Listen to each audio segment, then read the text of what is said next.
오늘 토크쇼의 진행을 맡은 아나운서 이은주입니다. 40, 50대 중년기에 접어들게 되면 누구나 신체적인 변화, 또 생애 주기별 역할 변화에 따라서 상실감과 위기감을 경험할 수 있는데요. 이러한 과정에서 겪을 수 있는 중년기 우울증에 대해서 오늘 알아보도록 하겠습니다. 예사랑병원의 이무형 원장님 모셨는데요. 원장님 안녕하세요. 예, 반갑습니다. 이무형입니다. 예, 안녕하십니까? 저는 평주 예사랑병원에서 근무 중인 정신건강의학과 전문의 이무형입니다. 반갑습니다. 요즘 최근 들어서 젊은이들은 그래도 정신건강의학과에 대한 인식 변화로 많이 병원을 찾아주고 계신데 네. 중년 이상 연령대 분들은 아직도 병원의 문턱이 좀 높은 것 같아요. 어떠세요? 상대적으로 예전에 비해서는 그래도 많이 낮아진 편이지만요. 젊은 친구들은 쉽게 찾아오는 경우가 있고요. 그와 관련돼서는 이미 많은 유명인들이 연예인들 중심으로 본인의 어떤 정신과적인 어려움에 대해서 고백했고 또 치료를 통해서 호전된 경험들을 긍정적으로 말씀해 주셔서 그동안에는 정신과적으로 어려움이 있어도 감추는 게 능사였다면 이제는 좀 더 적극적으로 찾아와서 상담받고 또 치료받고 그래서 상당히 많이 좋아지는 경우가 많습니다. 그에 비해서 아직은 중년기의 삶을 살고 있는 분들은 과거의 인식들이 남아 있었나 봐요. 그래서 웬만한 것은 참고 잘 오지 않고 정말 많이 아파서 또 정말 많이 힘들어서 찾아오는 경우가 왕왕 있으십니다. 혼자 고민만 하시는 중년기 분들께서 오늘 영상이 좀 도움이 될 것 같은데요. 네. 중년기 우울증은 네. 어떤 원인으로 발생하나요? 일단은 중년기라는 삶의 과정을 봤을 때 보통 40대 초반부터 65세까지를 지칭합니다. 그때 생애별 주기에 있어서 과연 우리가 중년기에 무엇을 해야 될지 또 그때 또 과제가 있을 거 아닙니까? 제일 중요한 것은 내가 좀 더 생산적인 삶을 사느냐 아니면 정체돼 버리느냐의 시기라고 이야기합니다. 중년기에 첫 번째 경험하는 것은 신체적인 노화이거든요. 자신의 신체적인 변화가 오기 시작하고 두 번째는 가정 내에서 역할의 변화입니다. 자녀들이 성장하시면서 부모의 품을 떠나는 시기. 세 번째는 부모님의 노화나 사망에 이르는 과정들이거든요. 이런 어떤 변화들이 중년기에 잘 일어나고요. 그러다 보니까 중년기에 우울증 등의 어떤 질병이 발생하는 것들이 있다 이렇게 이야기를 합니다. 많은 변화를 겪는 만큼 제2의 사춘기 같은 시기겠네요. 맞습니다. 그러면 대표적인 증상들은 어떤 증상들이 있나요? 일반적으로 중년기에 우울증으로 오신 분들 보면 기분의 변화보다는 신체적인 불편감입니다. 잠을 잘 못 잔다, 식욕이 없다, 몸이 무겁다, 통증이 있다 등을 많이 호소하시고요. 그래서 천천히 상담을 하고 이야기를 나누다 보면 그와 더불어서 자신감도 저하되어 있고 우울감, 불안, 불면증 등의 이런 심리적인 어려움도 있으셨고 또 하나 이제 관계에 있어서도 점점 그전에는 자녀들과 이야기할 시간도 참 많고 함께하는 시간이 많다가 각자의 시간이 바쁘다 보니까 소외되고 또 대인 관계에 있어서 위축이 오더라, 자신감이 떨어진다, 잘 나가는 친구들 보니까 오히려 내가 모임에 나가는 게 어려워서 혼자 지내는 시간이 많다 등 이런 사회적 고립감들도 함께 있는 경우가 많습니다. 신체적인 변화부터 감정적인 증상들까지 많이 나타나는군요. 맞습니다. 그러면 성별에 따라서도 차이가 있을까요? 네, 중년 우울증에 있어서 여성의 경우가 남성의 한 2배 정도 많으십니다. 특징적으로는 특히 호르몬의 변화가 여성의 경우가 좀 더 심하게 오고요. 대부분 우리가 말하는 갱년기 우울증은 여성들의 증상을 많이 이야기하거든요. 그렇다고 해서 남성이 안 오는 거냐? 그러지는 않습니다. 남성 또한 여성만큼은 아니지만 옵니다. 특징적으로 보면 여성분들은 신체적인 변화가 많이 와요. 얼굴이 붉어지거나 땀이 나거나 저녁에 주무셔서 자주 깬다든지 이런 신체적인 불편감을 경험하시고 오시고요. 그로 인해서 점점 의욕도 떨어지고 자신감도 떨어지고 자존심도 낮아지고 흥미나 관심이 떨어지더라. 그로 인해서 대부분은 불면증이나 그런 식욕 저하 때문에 오시는 경우가 많은데 천천히 상담을 나누다 보면 그것은 하나의 대표적인 증상이지만 기저에는 우울감이 기본적으로 깔려있는 경우가 많고요. 그런 경우에 이제 설명을 해드리죠. 그래서 이것은 갱년기나 중년기 우울증 해당되고 잘 치료받으면서 불면증이나 또 다른 신체적인 통증을 치료하면 훨씬 좋아집니다 라고 이야기를 드리고요. 남성의 경우에는 여성만큼 흔하지는 않지만 굉장히 위험한 게 있습니다. 남성의 경우에 우울증으로 인해서 중년기 우울증으로서 자살하는 경우가 여성에 비해서 한 2배 정도 높습니다. 특징적으로 남성들은 직장 내에서 위치가 조금 불안정해집니다. 조기에 정년퇴직하는 경우도 있고 명예퇴직이나 이런 경우도 있고요. 사회적으로도 좀 위축이 되고 또 남성 호르몬의 저하 때문에 자신감이나 의욕이 많이 꺾이면서 자기 삶에 대한 정체성이 많이 혼란이 오더라고요. 내가 왜 살아야 되는지, 내가 그동안 무엇 때문에 고생했는지, 그리고 앞으로 또 어떻게 살 수 있을까에 대한 것 때문에 간혹 가다가는 정말로 사회적으로 잘 나가시던 분들, 또 직장 내에서 승승장구하시던 분들이 중년기 우울증에 오면서 오히려 쉽게 극단적인 죽음을 선택하는 경우도 왕왕 있습니다. 근데 안타깝게도 여성들은 그나마 이런 신체적인 특징 때문에 병원을 찾아오는 경우가 왕왕 있는데 남성들 같은 경우는 더더욱 병원을 찾아오는 경우가 쉽지 않습니다. 그래서 남성들도 중년기에 그런 의욕이 떨어지거나 아니면 자신감을 많이 상실했을 때는 반드시 전문가를 만나서 상담 및 도움을 좀 받기를 바랍니다. 간혹 가다가 중년기 뭐 남성분들, 여성분들 보면 힘든 마음을 이렇게 술로 달랜다거나 아니면은 알코올 같은 것들을 많이 좀 접하잖아요. 맞습니다. 알코올과는 어떤 연관이 있을까요? 우리 사회가 갖고 있는 어려움 중에 하나죠. 너무 쉽게 뭔가 본인의 심적인 불편이나 수면이나 이런 신체적인 통증을 술로 다스리려는 경향이 있거든요. 근데 안타깝게도 술은 1급 발암 물질입니다. 아직까지 우리 사회에서는 그게 쉽게 인식되고 있지는 않지만 우리가 담배에 있는 니코틴이나 아니면 타르나 또는 여러 가지 성명 같은 경우는 1급 발암물질을 잘 알고 있고 그걸 피하는 경향이 있지 않습니까? 근데 그와 동등하게 알코올 또한 1급 발암물질입니다. 그러나 알코올이 갖고 있는 특성 중에 하나가 순간적으로 사람을 안정시키는 효과가 있다 보니까 뭔가 마음이 불안하고 우울하거나 잠을 자지 못할 때 너무 쉽게 술을 마시고 그걸로 증상을 완화시키는 경우가 있고요. 근데 문제는 그로 인해서 점점점 다른 문제가, 없던 문제가 생기는 거죠. 우리가 흔히 비유를 듭니다. 우리가 바다에 있을 때 목이 마른다고 해서 바닷물을 먹지 않는 주된 이유는 바닷물에 있는 소금기 때문에 그렇거든요.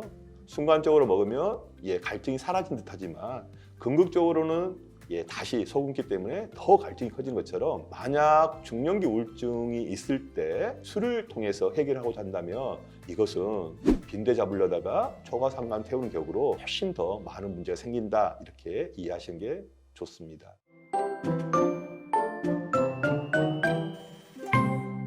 그렇다면 중년기 우울증의 치료 방법에는 어떤 게 있나요? 우울증과 관련돼서는 약물학적 도움을 받고요, 또 상담 치료를 받고 또는 생활의 어떤 습관의 변화를 도모할 수 있거든요. 첫 번째 가장 먼저 할 수 있는 것은 무조건 우울증이 있다 해서 약을 먼저 권하지는 않습니다.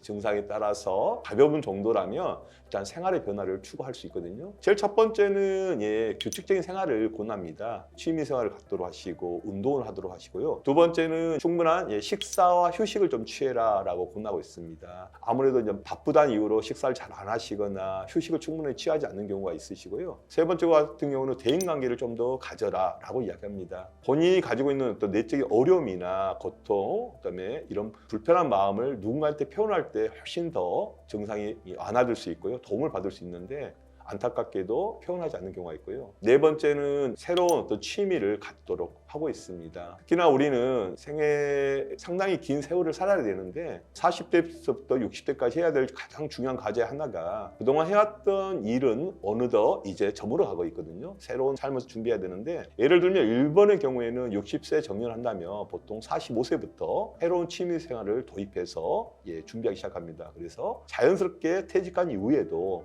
그 취미생활을 통해서 자신의 삶의 의미를 찾도록 하고 있는데 우리는 그게 너무 늦어요. 거의 정년을 앞둘 때까지도 준비하지 않고 퇴직하고 정년하면 어떻게 되겠지라는 막연한 것 때문에 근데 막상 50대 중반에 또는 60대 초반에 퇴직을 하고 나면 할 게 없다는 거예요.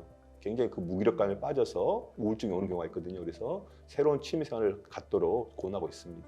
그러면 단순히 우울증뿐만이 아니라 알코올 중독까지 같이 이렇게 앓고 있는 환자들은 어떻게 치료를 해야 하나요? 우울증이 있는 사람과 알코올 중독이 있는 경우에는 서로가 두 가지가 다 질병에 영향을 주고 있거든요. 첫 번째는 우울증 자체가 알코올 중독을 유발하는 하나의 원인이 되기도 하고요. 알코올 중독 자체가 우울증을 악화시키는 요인이기도 합니다. 만약 알코올 의존증 또는 중독이 있는 경우에는 사실은 우울증 치료가 쉽지 않습니다. 우울증 약물도 복용하지 않고요. 하던 치료도 중단되는 경우가 많습니다. 그래서 만에 하나 중년에 우울증이 있고 또 알코올 문제가 있는 경우에는 반드시 알코올에 대한 전문적인 치료를 받으셔야지만이 알코올 치료뿐만 아니라 우울증에 대한 치료도 같이 호전될 수 있습니다. 그럼 아까 말씀하셨던 규칙적인 식사와 대인관계, 여러 가지 취미활동 이런 것들이 치료 방법 중에 하나이기도 하지만 또 예방법이 될 수도 있겠네요. 맞습니다. 결국 예방법에 있어서 가장 좋은 것은 자기 대안이거든요. 우리가 같은 방법으로 평생을 살 수는 없거든요. 청소년기에, 성인기에 살아왔던 방법을 가지고 중년기까지는 끌고 오지만 결국 중년기 이후에 오는 노년기에 있어서는 새로운 삶을 준비해야 되는 시기입니다. 그래서 우리가 말하는 중년기라는 것은 그동안 살았던 삶의 정점이기도 하지만 또 새로운 삶을 살아가는 시작점이기도 합니다. 그래서 그 시점에서 우리는 새로운 걸 준비해야 되는데 그게 바로 말했던 새로운 습관이나 취미. 가장 좋은 것은 뭐냐면 결국은 친했던 친구들도 그동안 살아있는 부모님도 나이가 그동안 돌봤던 자녀들도 성인이 돼서 떠나는 시기입니다. 결국 남는 건 누구일까요? 부부거든요. 예방하기 위해서 가장 좋은 방법은 부부가 소통하는 방법, 부부가 함께 취미생활을 공유하는 방법, 같이 준비하는 방법이 굉장히 중요하고요. 부부가 같은 취미와 노년을 준비하는 과정에서 가장 좋은 친구가 되는 것이 중년기 우울증을 예방하는 가장 좋은 방법이 아닐까 생각합니다. 사실 어린아이들이나 사춘기 학생들은 나 기분 안 좋은 일이 있으면 바로바로 표현하고 하기도 하는데 유난히 부모님들은 이렇게 마음에 대해서 표현을 잘 못하시는 것 같더라고요. 맞습니다. 그걸 들어줄 만한 사람도 없었다고 생각하는데요. 그나마 다행인 것은 이제 여성의 경우에는 친구들과 많은 대화할 수 있는 기회가 상당히 많은 반면에 특히 중년의 남성들 같은 경우는 사회적 위치도 있고 살아온 과정도 있고 그러다 보니까요. 누군가에게 자기의 마음을 표현한다는 것 자체가 특히나 쉽지 않습니다. 내가 약해 보이고 도태된다는 느낌 때문에 오히려 강한 척, 안 힘든 척, 잘 지내고 있는 척 하다 보니까 병이 커지는 경우가 있고요. 또 하나 저 중요한 부분은 빈둥지 증후군이라고 있거든요. 이제 빈둥지 증후군은 마치 새들이 알을 낳고 품고 먹이를 키웠는데 이 새들이 어느 언젠가 조금 커서 날게 되면 보내야 되거든요. 그때 이제 빈둥지만 남고 부모만 남잖아요. 그런 것처럼 중년기에 경험하게 된 것 중에 가장 큰 것 중 하나가 자녀들 독립입니다. 허탈할 것 같아요. 예. 특히나 우리 사회가 모든 것을 자녀들의 어떤 성장이나 교육에 올인하다시피 하다 보니까 막상 자녀들이 커서 떠나고 나면 자기 역할이 없어진 느낌. 나는 이제 앞으로 뭘 하면 살지? 그동안 엄마 역할, 학부모 역할을 하다가 갑자기 아이들이 다 독립해 나갔을 때 어느덧 역할을 못 찾는 거예요. 그러다 보니 굉장히 우울해하고 굉장히 많이 힘들어하는 경우가 있습니다. 특히 어머니들 입장에서 많이 하고요. 아버지도 마찬가지거든요. 그래서 그것 때문에 우울증을 경험하시고 또 치료받으러 오신 분이 왕왕 있다는 것입니다. 그럼 많은 환자들을 원장님께서 만나보셨을 텐데요. 네. 특히나 이 중년기의 우울증으로 좀 고생하고 있는 환자들한테 가장 먼저 어떤 말을 해주고 싶으세요? 일단은 자신과의 만남을 많이 하라는 겁니다. 그동안 우리 역할에 많이 했습니다. 부모 역할, 또 자녀 역할, 부부 역할 많이 했는데 정작 중년의 과업 중에 하나가 자신을 돌아보는 거거든요. 자신에 대해서 더 알아가고 자신의 미래를 좀 준비하는 과정입니다. 그래서 일단 첫 번째 자신을 많이 돌아볼 수 있는 시간을 갖고 또는 그것을 발전시킬 수 있는 취미를 가져라. 두 번째는 아까 말씀드린 것처럼 부부간의 관계입니다. 결국 남는 게 부부밖에 없거든요. 가장 많은 대화를 해야 되고 또 함께 노년을 준비해야 될 사람들이기 때문에 세 번째는 지인들, 친척이든 아니면 친구들 이런 네트워크 관계를 끊지 말라는 겁니다. 결국은 사람 혼자 살 수 없는 사회적 동물이다 보니까요. 혼자 고립된 경우가 이런 우울증도 더 잘 찾아오고요. 또 우울증이 발생하더라도 적절한 도움과 조언을 받지 못하고 치료의 시기를 늦춥니다. 그리고 네 번째, 취미를 40대부터 준비하셔라. 어차피 인생은 상당히 길거든요. 우리가 이전에 살았던 삶의 방식으로 이후의 삶을 살 수 없습니다. 나에게 맞는 또 내가 좋아하는 일을 가지고 나머지 60대부터 살아갔을 때 훨씬 낫고요. 또는 그런 준비하는 과정에서 중년기 우울증 또한 예방하거나 회복하는 데 많은 도움이 되더라 이렇게 조언을 드릴 수 있습니다. 오늘 함께 나눈 이야기를 잘 참고하셔서 나와 내 주변 그리고 가족들에게 의심되는 증상이 있으시다 하시면 가까운 병원에서 또 상담과 진단, 치료 적극적으로 받아보시는 걸 권유드리겠습니다. 오늘 원장님과는 여기서 인사드리도록 하겠습니다. 원장님 감사합니다. 수고하셨습니다.